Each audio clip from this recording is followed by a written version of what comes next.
Guys, welcome back. Today I'm going to divulge some magician secrets. I did the first realistic artwork on YouTube that I have done in 6 years. Now I'm going to show you the tricks on how to do this. If you are a beginner, do not get frustrated. You will be able to do this once you get some of your shading skills going on.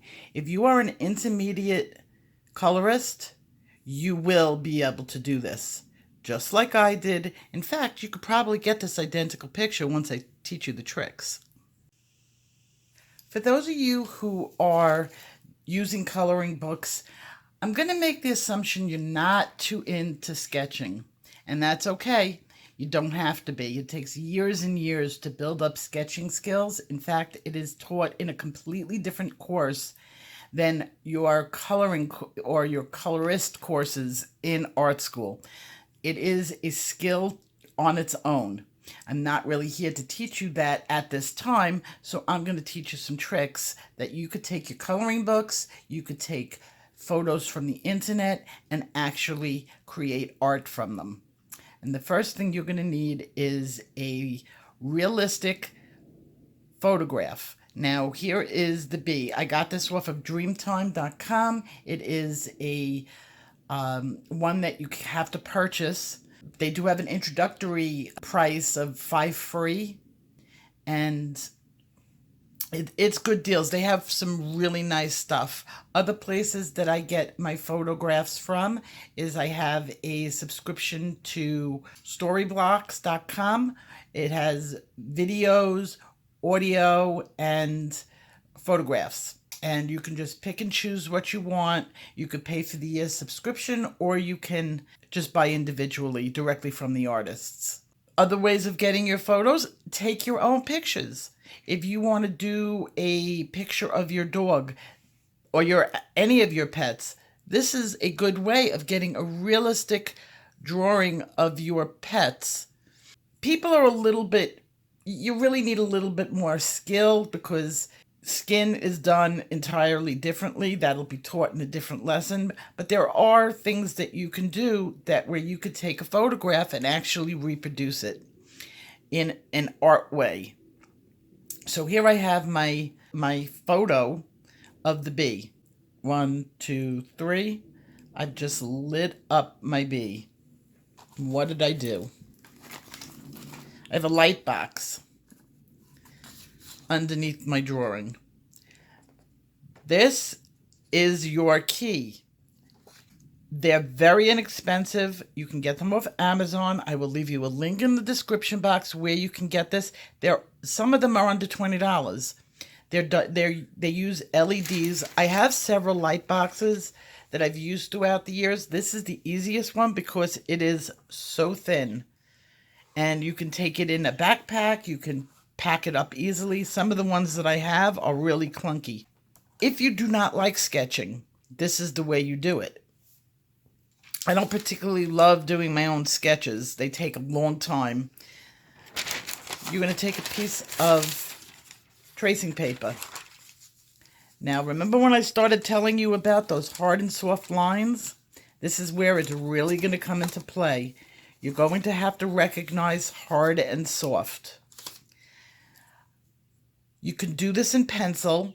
I happen to have my pen out. You can use a very thin pen or a pencil.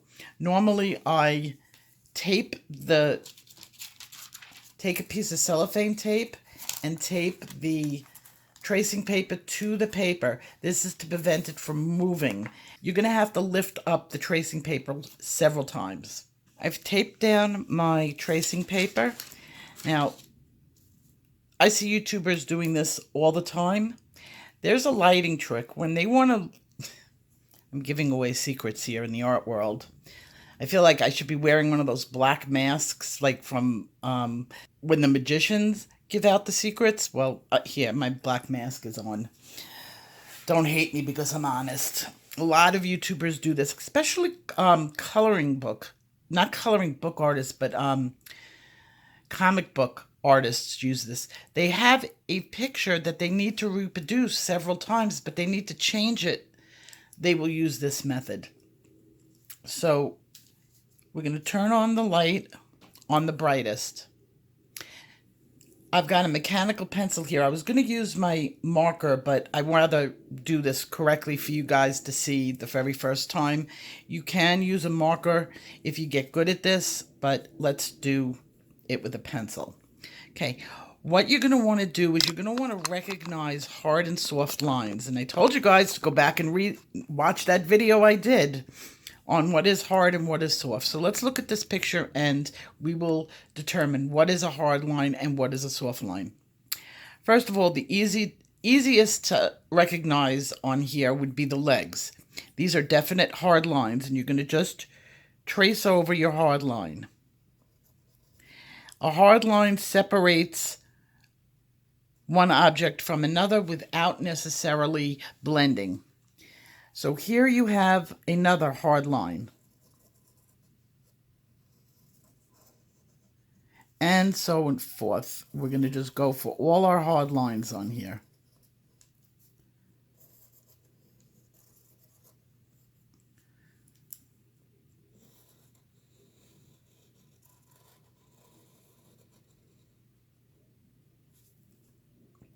The inside of the leg is a hard line. Okay, there are some other hard lines in here that you need to do. First of all, here is the body and the tail and the head. So I'm going to take the pencil and I'm going to mark off where the body is. Now, let me just get more, I'm not looking at the fur. Okay, because the fur does overlap. I'm looking where the body line separates from the tail. And here you have the body line. Here you have the outside of the bee.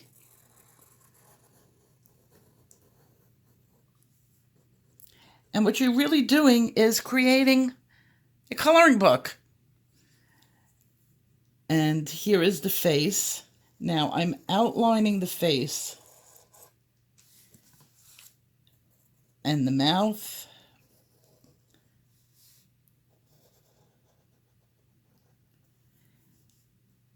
And there's going to be a question about right there. So I'm going to end it right there. We have the antennas. Get the outside line of the antennas.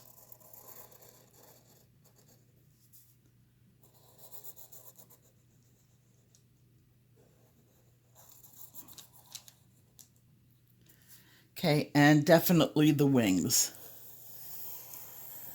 These are all hard lines. Now, expect to spend a lot of time on this. I'm doing it really quickly, but you could spend at least an hour doing the tracing. Don't rush it. Okay, here we have another hard line. There is a soft line in there, but I want to mark off right there where this line goes. And now we have the inside body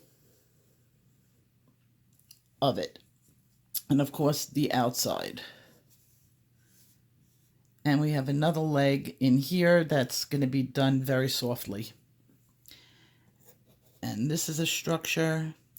I'm going to mark off this is a structure. And those are my hard lines. There's probably more, but then you lift up your page and you check it. That's why I said tape it, because it has to go back down. And you basically have a bee. Okay?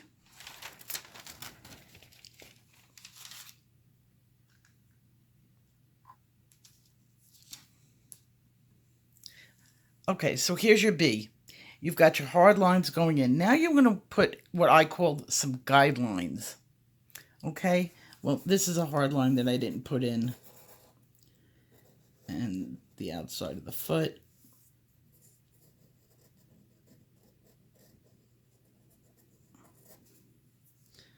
And of course, you're going to spend much more time than I'm spending doing this. Okay, I got this part of the foot, this little structure here,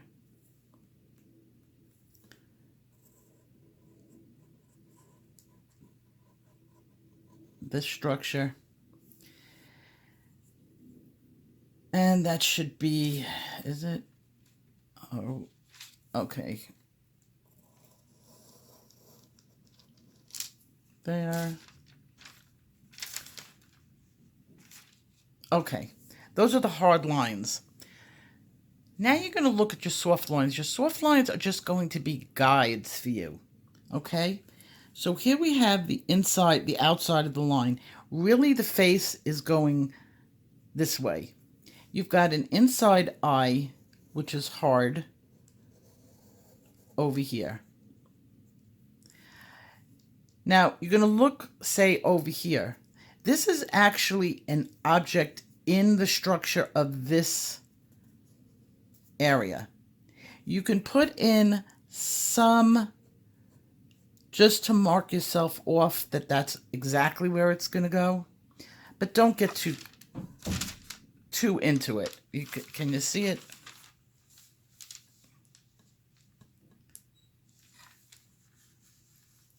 Well, not that great because it's tracing paper, but okay. Now we're going to look for the soft lines on it. So you've marked in a basic structure over here. Don't be doing it too much. You may want to mark in a little bit over here because that's where you're going to have a color change. You may want it because this is a really hard-edged soft line. So you might want to just doodle that in and go for a guideline over here and wherever you see them. This would be a good place to put in a guide. And here. And that's probably as much as you're going to need. There's a little color separation here that you might want to put in, and a little bit over here. Now over here on the top of the head, if you can look deep into the fur, there is hard line going to the bee. You're going to try to really look deeply into it and not get confused on where the fur is. If the bee has fur, I don't know what this is, the hairs, so I'm going to just call it fur. Okay, turn off your thing. Here you have your bee.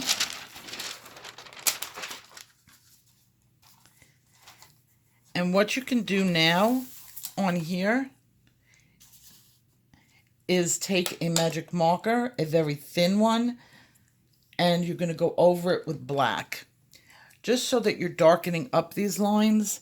And I'm using a 5.0 or a 005. I'm sorry. This is a very fine marker. And if you go over these lines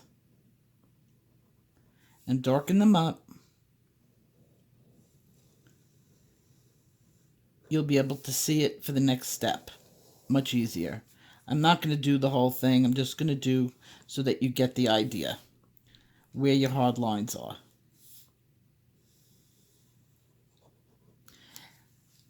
Now you're going to get out your good paper. Okay, I'm going to turn my light back on. And I've got my good paper. This is just cardstock that I'm doing this on. I'm going to slip my cardstock underneath the picture of the bee. And put them all together. You could probably remove this picture.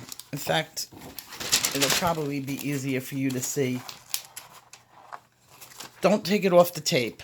You're going to make sure that your good paper is over your tracing paper, and then you're going to trace your tracing with a pencil, and only use a pencil because you're going to erase this. Other guidelines that I would have put in if I wasn't doing this quickly were the lines in the bee's wings. And that's probably the only other thing.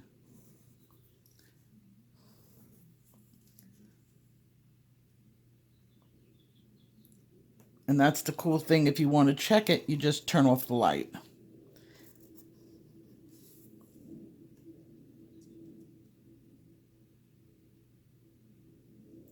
Okay, this foot.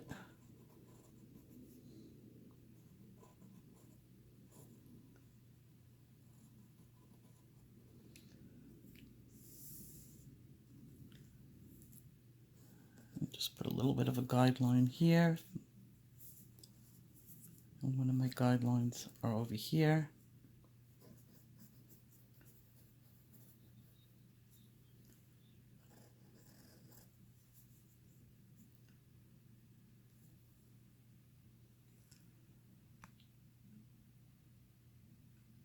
Once you have finished with all your guidelines, you'll separate the good paper from the tracing paper.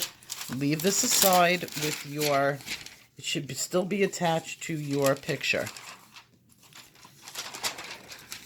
And here's where the fun begins. Now, I did it a little differently in mine. I did it more artist-like because I don't use this method all that much. This is kind of a really beginner. I sketched out a lot of mine.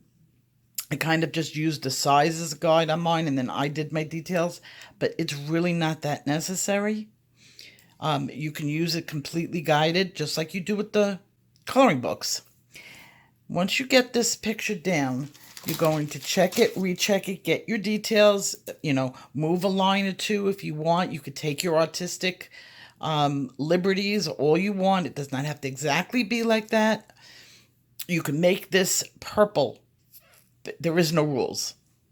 It's your picture. But what you're going to want to do is erase. Now, you can erase using an electric eraser. I like to use a kneaded eraser. They're both good. I feel more that I get more off with the kneaded one, but right now it's across the room and I'm being lazy, so I'm going to just use this. And I'm going to take the lines off down to the point where I barely see them, but they're still there. That's why I like the kneaded eraser. This one is really hard. The kneaded eraser would just get it off layer and layer and just make it lighter and lighter. Once you are happy and it's as light as you can be, you know how a lot of YouTubers, they just draw and it's perfect the first time and they're developing it this way? Well, if I up the contrast on this picture in my photo editing, you won't see my lines. I can make myself look like I am completely doing this picture from just and it makes it look like, oh my God, you're just creating magic. Now, some artists can do that, but a lot of artists can't. So, don't be discouraged. One of my favorite artists on here did a video and took out the editing tricks. And I was surprised when I saw how much they put into their sketches. They finally showed their real sketches and not the magic of editing and what it looks like. And they did it in, they slowed it down. They didn't do it in hyperlapse, and how long it took and and the time, and their video was over 5 hours. The longer you take working on your sketch and getting your sketch perfect, the better your picture is going to turn out. Because the rest of it is going to be very easy. Now, I'm going to get out a couple of colors. I don't have all of them here right now. Okay, I'm getting out a chestnut. That's one of the colors, not necessarily the color I used in my photo, but it's one of the colors that I did use. I'm going to take my photograph, and I'm going to look. Where are the darkened areas? Dark here, dark here, dark here, dark here, dark here, here, here, here, here. And that's what I'm going to put I'm just picking a color, okay? And my hands are in the back. I'm going to put in a light layer. What I am doing is I'm blocking in my shadows. You've heard me say that before, how you're going to work from the bottom up. Just block in where your shadows are. And where your shadows are exactly where the picture is. Why this is so much easier, this technique for doing art is so much easier than, say, coloring books. There is nothing up to the imagination. Your lights go where your lights go. Your darks go where your darks go. You don't have to think. All this time I've been like, when you're doing a picture that you don't have a photo reference for, you got to think to yourself, okay, where does my light go? Well, right here, it's telling you, this is step by step, paint by the numbers, even though it's your original art. So it's easy. So we're going to take some of these areas that are dark, and I've got a dark area here. Now, if you look on my demo video, you're going to see these squiggly lines all over the place and be like, what the heck is that? Now, on here, it goes dark, light, dark, light, dark, light. But I really only banded in, my guidelines only had the dark area. And then I kind of left the light area up to my imagination. So you want to darken in after you've erased all of this to the lightest of the lightest. I can't do it because you can't see what I'm doing. I'm going to take into consideration where that light is, and I'm not going to darken in that area. So it's really for every clump, the top part is light. And I'm just doing a light layer. I'm going really quickly. You could be neater because you're gonna want it smooth. Okay, and you're gonna darken in as you follow this. Now over here, I don't have a guideline here, but there should have been. It goes dark, three darks, and then light. So all this area would have been light.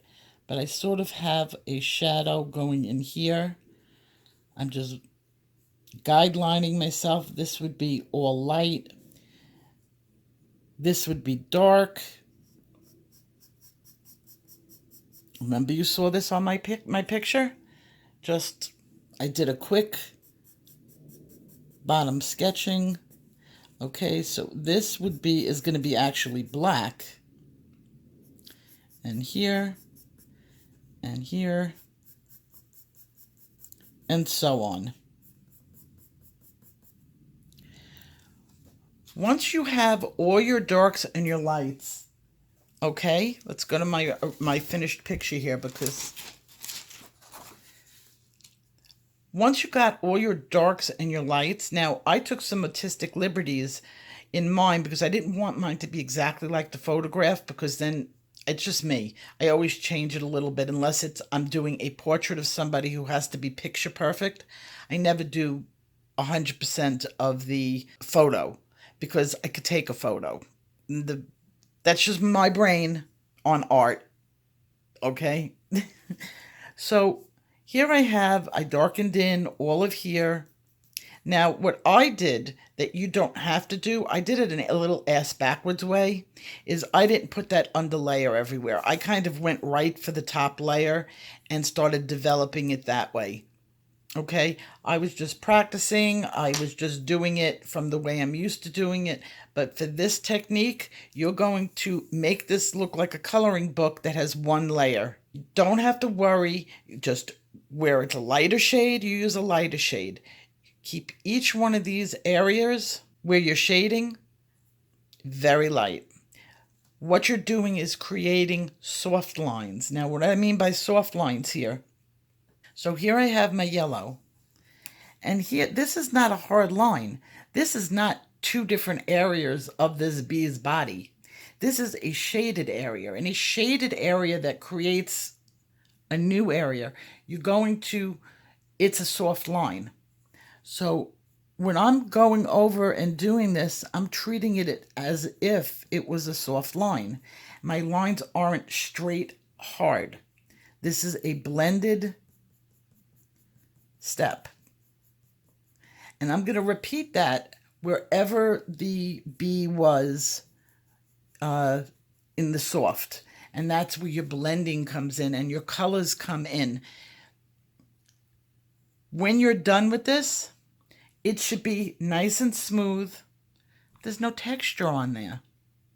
And I've been sitting there telling you texture, texture, texture. That's when you go in with your pens. Now, I talked about the Triton pen. I really, really like this pen. Now, I'm not going to, this is already done, so I'm not going to use this pen on my picture. I'm going to take you over to, here's a gray page. This is just because you can see it. The paint pen, you want to shake it, and then you want to test it, and this paint pen is primed. So on the picture, you will be able to go in with your whites and do all your little whited areas. Now, the good thing about this pen is it does get a little translucent. Not every bit of white is stark white on something. And I like this because I was able to build my colors up. Now you have the fur. I'm using 2 pens with the fur. I'm going to get back to this in just a second. I used a Micron 003.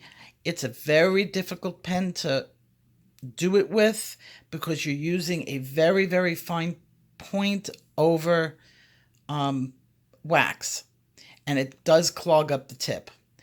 I recommend for the first time users to consider the 005 as your finest, and then there's another one.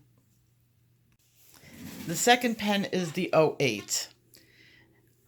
So let's go and try to make some of the hairlines. Now I'm going to take you in nice and close. And here you have the 08. Do a couple of practice shots. Make sure it's going. Okay, my tip is primed. You're going to take it and in practice, okay? Must practice this first. Go on and up, so that you're creating a tapered line on it. Press and lift. Press lightly and lift. And that will create a hair. And lift. And lift. It's like a staccato. Lift and lift. So here you're able to do these little fine hairs with the 05. You could stick with the 08. You could stick with the 08. I went all the way down to the 003, which is very, very microfine. But I've used these pens before. Now, I'll show you the difference. This is the 05. Let me make sure. This is the 005. Yeah, this is the 005. Can you see how absolutely tiny and thin this is? This is literally the size of a hair. So adding some of these in does help. It takes practice. Now, my 003s are so microfine. Find my 003s. Hopefully this is not one of my dried out ones. Can you see that hair? And I'm barely touching the page. And believe it or not, the lighter you touch, the better this pen works. Because you just want to grab the top and you don't want to damage the filament because it's like a hair.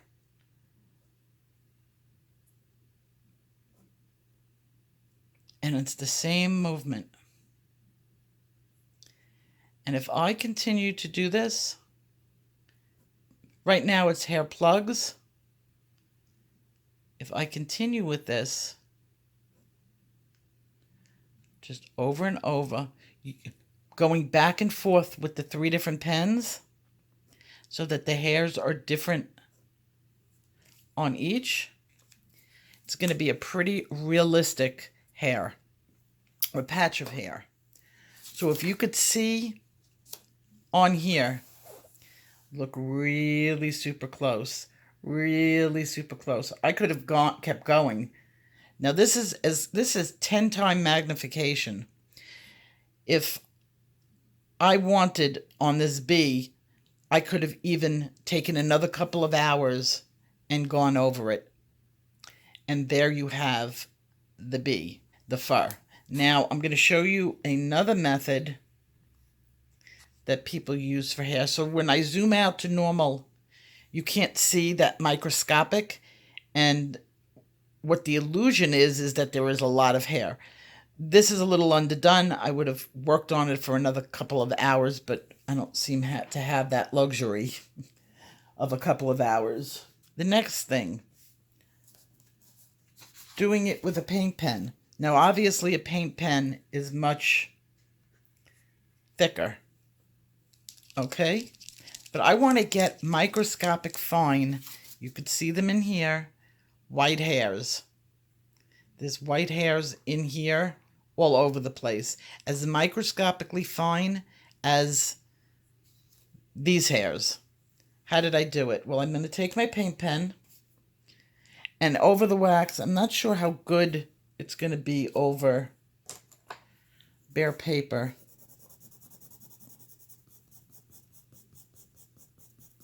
I love this paper. It has such good tooth. And this is Strathmore. Multi-purpose. Toned gray. God, you can't see. This is Strathmore toned gray. What type of paper is this? I think it's the multimedia. It's probably multimedia. That's what I usually work in. My dad picked this up for me the other day. It's the 400 series. It's good stuff. What else in English? Toned gray sketch paper. 50 sheets. What's the poundage? 80 pound. It's really good stuff. So here's my spot. I'm going to take my white. I'm going to barely touch it. Now practice it on the side. I'm going to barely touch, and I'm going to go make these hairs. This is what I love about these pens. I don't get this with the other paint pen that I use. This is really the best one that I found for this. This is why I've been raving about these pens like crazy, because for hair, this pen is going to be like, and I don't have to worry about a gel pen gooping up, because paint pens just, all you do if a paint pen goops up on you is tap it, and it reprimes it. It's not what I get with my gel pens. And look how... Now what happens if I go in there, my hand slips, a blob goes on, and I get a thick line going like that?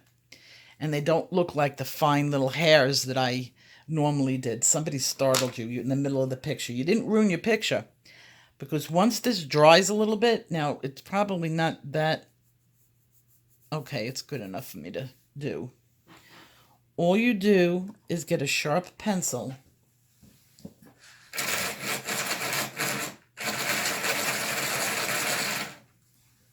Okay, nice sharp pencil, and you can actually carve it down.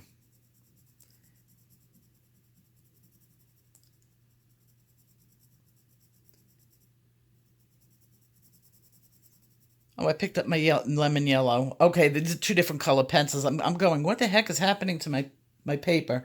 This is lemon yellow. That was canary yellow.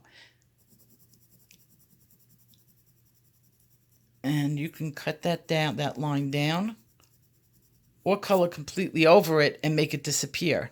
So this is your other options. I love light colors on a gray paper. Look how nice. Look how good white pencil. Let me grab my white pencil, or our white pencil.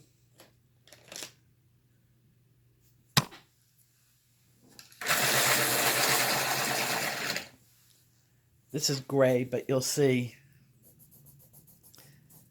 Look how nice. And imagine you can work on any picture on gray paper. When your whites come out nice and white, and this is gray. And I'm going to be teaching you something with light on gray paper that you're going to love. That's coming up. So, that's my tricks, guys. Now, when I did it, this picture, you keep your photograph above it or wherever, but keep it close because you're going to want to look.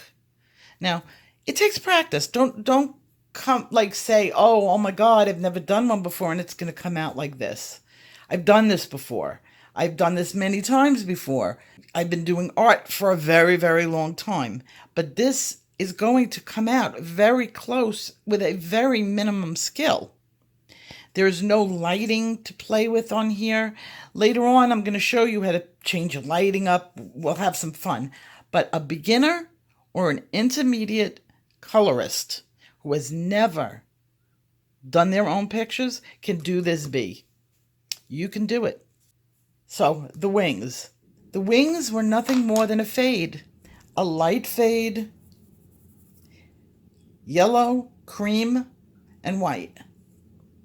Canary yellow, cream, and white done lightly. And because the lines from the other wing were able to be seen and the body line was here, all I did was change up my colors, and that's why the wings look like they're so transparent. You could see right through them. I added in a little bit of gray in there, just so that it looks like there's something there, very light. Now I'm going to be doing the CMV yellow, lemon yellow, where I'm going to teach you how to mix yellow and gray without getting mud. And that will be in that lesson, which is coming up next, I promise. But I wanted to get this done for now, because I had a lot of people who were like, wow, and I want to show them, you too can do this. So, the hairs. You look on your picture, and you look closely at it, and follow the direction. Obviously, these hairs are going in this direction. These hairs are going in this direction. These hairs are going in this direction. And that's where you're going to change the position of the direction of your hair. If you notice on here, the hairs are extending out from the body, creating sort of an illusion of it looking through the hairs. And you just do that by putting longer hairs at the edge of the paper. Simple. Follow it along the lines. Make up your own shading on here. It's a bee. They're all different. And that is how I did it. Now, choosing your colors, I could not find this exact color until I was almost done with the bee. This color is Holebine. I know a lot of you don't have Holebine. So just go with your creams. Your Polychromos would be the lightest shade of your Polychromos. Cream is the beginning color of, I think Ivory is Polychromos. You go with your lightest, mix in white to get more of a lighter shade. And if you do this on gray paper, it will show much better. But you can do it on white paper too. So it's up to you. And if you have any questions, leave them in the box below. I realize this is the first time I am showing you how to do this. We are going to do this a lot. We're going to be playing with light for my intermediate students, and I'm going to push you beginners because this is a heck of a lot more fun than just coloring in your book. Now, if you want to color and do this technique in your book, you can. There is no question. Get out one of your bee books, which are any of the hard covers. They all have bees in them.